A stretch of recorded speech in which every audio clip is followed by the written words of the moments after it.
Welcome to the NBA Coast to Coast podcast brought to you by thelines.com. Coming to you from the West Coast, Josh Lander, joined by Nate Weitzer. He's on the East Coast, and we've got NBA action on a Monday here with you guys. Going to be taking a look at best bets in this episode. Also have play props up in the other one and bringing both of those to you each and every weekday. So definitely make sure to subscribe to that page and continue to follow along with us all season. Nate, let's go ahead and jump right into your first best bet here. We're talking about the Hornets and the 76ers, but this is kind of sexy. Yeah, no, I think the books just kind of made a mistake with Yabusele's pricing here. The big time plus money on his rebounds. I'll take 6+ rebounds with Maxey to score 20 for the Sixers, and that gets you plus 160. You can jump that up a little bit, go with 25 for Maxey because the Sixers are obviously going to be shorthanded here. But I think the mistake is books thinking that Yabu is not a lock for minutes here, as if Andre Drummond is going to suddenly have a resurgence and not be one of the worst centers in the NBA. Like you look when Embiid is out. I mean, I should lead with that. Embiid, Jared McCain out and probably indefinitely. I don't know what the deal is with Embiid, but certainly not this game. And the last 9 without Embiid, Yabu's been at 12.6, 8 boards, 32 minutes a game. He's a plus 30. Drummond 8.8 and 8. Getting the numbers, but in 20 minutes a game, he's a minus 56. So, writing's clearly on the wall. I don't care if he starts or not. Again, he's clearly the superior option.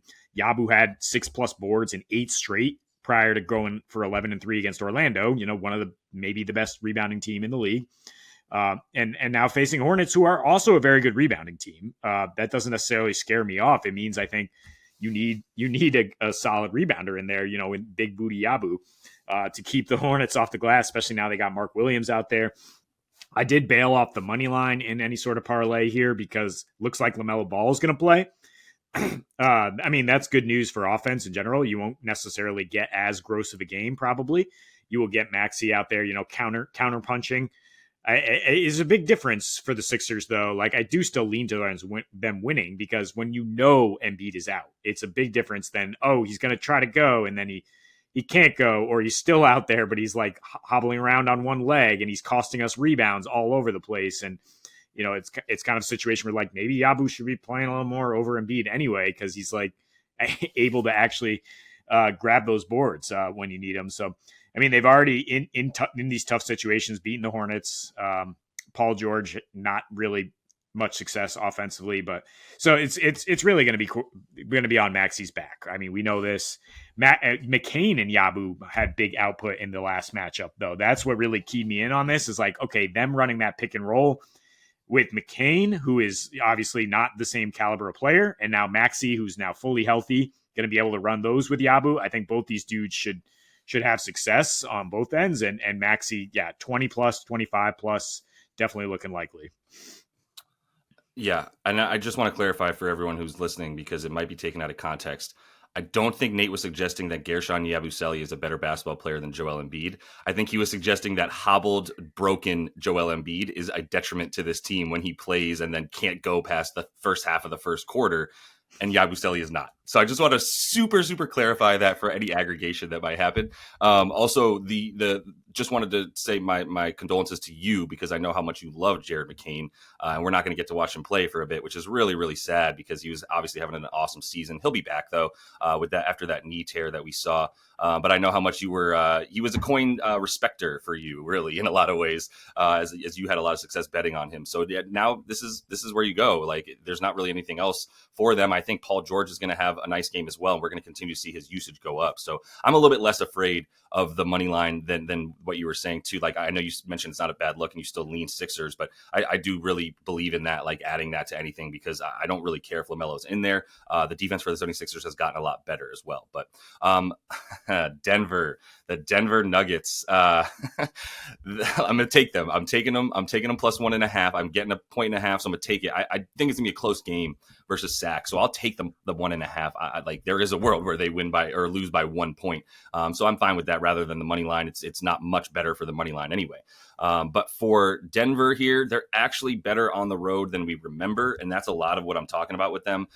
Is that last year we just saw them as a complete, opposite almost on when they were on the road versus at home, and this year as the away dog specifically, which has now happened 6 times this year, and I don't think that happened for a while last year, that they had 6 games as the underdog underdog regardless of where they were playing. Obviously, coming off a championship season is going to be different, but 4-2 against the spread, but they have a plus 10.2 margin of victory against the spread number itself, and they're actually winning those games by 6.2 points per game. They have a plus 6.2 overall in those 6 games as away dogs, and on the road in general, they are covering and have a positive margin of victory against the spread, and in general, and they're 500 straight up. So the other thing, they played some bad teams. They played some teams without Jokic twice now on the road this season. That was a big part of that record in general. But they're playing with a lot of pace and aggression, and I don't trust Sacramento. I think both these teams have sort of turned around a little bit, but I think Denver's turnaround is real because nothing will help you turn around like simultaneously getting punched in the mouth by Jordan Poole and the Washington Wizards. Didn't even mean to make a joke about getting punched in the mouth using Jordan Poole, but you get what I'm saying here. This is meta, goes deep in layers. But either way, that was what I would say. And that combines, that correlates and sort of comes around the exact same time that Aaron Gordon is back. And honestly, like, I don't know, Jamal Murray, is he a positive on the floor these days? Like he's, my basic point is like, regardless of his status, Russ Westbrook, Christian Braun's emergence, and Julian Strawther's scoring bring you what Jamal Murray brings you and more, to be honest. So I'm fine as long as they've got those 3 dudes that are sort of the backups here. Julian Strawther rather does a really good Jamal Murray impression playing with Jokic. So I think they're finding something there. They're second in pace, and that's what this comes down to is pace and aggression and go and attack and stop waiting around for Jokic to do stuff and being choppy and gross on offense. Just get out into the open floor. We finally have the young dudes and athletes that we weren't really playing besides Aaron Gordon, Michael Porter Jr. in the last couple seasons, KCP included. He's gone, so needing something like that as well. But I think that's going to be what they use to defeat this Sacramento team. Get to the rim, get down low. Sacramento's been playing way above their pay grade here when it comes to their defense down low. And in the last like 5 to 10 games, we've seen that really come back to the mean here in terms of their field goal percentage that they're allowing at the rim, which was in the top 10, is now down to about 18th in the league. And when you look at the amount of frequency with which people are going to the rim against them, it's very, very high, right? In the top 5 as well in terms of defensive rim frequency, meaning other teams are happy to attack the rim and get closer than just the extended paint, but get all the way to the paint. And that's what the Nuggets are doing a ton of as of late. They're at the number 1 free throw attempt rate. Sac is fouling a ton because they've, like I said, not very good down low. They've just been getting pretty lucky, if we're being honest. And now they're down to 25th in terms of free throw attempt rate that they're allowing to their opponent. So I see the Nuggets playing fast, playing aggressive, getting to the free throw line, getting those dimes, playing a lot more of the type of basketball that we've seen them play. And that defensive rating has been a lot better against some pretty good offensive teams in the last 5, including Golden State, Cleveland, Atlanta. Played all 3 of those teams, and they're still with the 5th defensive rating in those last 5 games, including giving up the 100 million points that they gave up to Washington. So I think since Washington 2-0 plus 52 in those 2 games, wiping the floor with the Clippers and as well as the who am I forgetting here? Hawks. And the Hawks. Thank you. So either way, I'm happy with it. Yeah, they smacked the Hawks. So I think this is a good turnaround time for them. Yeah, I mean, I buy the last 5 defensive rating is extremely correlated to Aaron Gordon coming back, right? And then ramping up a little bit and being that stopper. But I don't think he has a matchup here against the Kings. Like they have these guards. I mean, maybe he guards DeRozan, but I don't think they can stop Fox and Monk, at their height of their power. So I lean over here if I'm looking at something. It's 237. It's very high. But everything you laid out in terms of how the Nuggets are going to be able to score on the Kings, I can counter with I think the Kings can keep pace here at home and turn this into a nice high-scoring game. But my pick here is a lower total, but it is an over. It is Utah at Clippers, and it is in my immediate correction after the worst pick of the year, annual worst pick of the year under involving a West Coast team that then totals like 280, which I did with the Jazz on Friday. I will correct and say the Jazz are back to being an over team. Absolutely. Yeah. They found something on offense, whether Clarkson plays or not, and they play 0 defense. They don't even foul people. 0 free throws allowed, letting you walk to the rim, giving up in their last 4, 32.5 assists, allowing people to hit 19 threes at 41%, and then countering with 16 threes at 43%. And if you think this is an under, because I mean it's gone down 1 point so far, people are actually betting the under. It's because you think the Clippers are this like slow paced, really grinded out defensive team that they kind of opened the season as, and that's kind of changing. At least their defense has kind of struggled lately. They're actually dead last on shots allowed inside 10 feet, in the last 10. They're dead last in opponents' field goal percentage in their last 5. So definitely some struggles there. Derek Jones Jr. is out. That is huge. He's best perimeter defender. We're looking at a lot more Kevin Porter Jr., which allows them to keep the gas to the pedal, the pedal to the floor, right? Yeah, In yeah, yeah. terms of pace, and they had a 104 pace in their first game without DJ last time out against Denver. With a lot more Kevin Porter in there, like him in player props as kind of a secondary playmaker alongside Harden. And that the last few games, including that one against the Nuggets, maybe a little unlucky under. I mean, the total 218, thanks to 40 combined turnovers, thanks to 34% from three. Last time they faced the Jazz, it came up just short of this total, thanks to 29% from three from these two teams, and just a 93 pace. But they're playing faster. Like I said, I would expect that in this situation. They even got over their last home game against Portland at an 88 pace because they were able to just light them up. The Clippers did, and I think you can light up this Jazz defense certainly. So I think they can kind of carry it, but the Jazz offense is okay right now. Definitely capable of keeping pace here against the Clippers D that's reeling a little bit. Yeah, I don't know what's up with the Clippers. Like, they're tale of two halves, honestly. In the first half, James Harden does well. They come out and they play hard. Second half, everything goes down for him as well. And yeah, I think for Utah, like we're back finally to being the just recurring over that we've seen them be for a couple seasons now. So I like this look, even with the Clippers being a kind of slow, choppy team at times. Like, yeah, they're still probably going to be able to score on this Utah squad. If nothing else, Norm Powell will just be like, I got this, y'all. But either way, the last bet I'm going with here, I'm going to take a little SGP with that negative correlation we like to talk about and take RJ Barrett to do really well and get over 13.5 rebounds and assists combined. And I'm going to parlay that with the Chicago Bulls money line against the Raptors.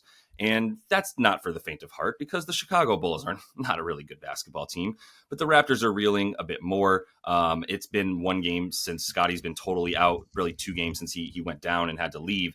And that is what it is. That's where they're at now without Scotty. A lot changes. The defensive rating goes down, up rather. The offensive rating goes down. It just goes all in the wrong direction for them, which makes total sense. Scotty Barnes was the sort of sun in their universe, basically. But for RJ, that's why. Like, everything just comes to him. If you wanted to add the points, I actually don't even hate it at all. I still think he's be able to score. It's pretty high at like 25.5, but I still think we're getting the most value on the fact that the rebounds and assists are something he's just going to be doing so much more. He's going to be playing 35 to 38 minutes.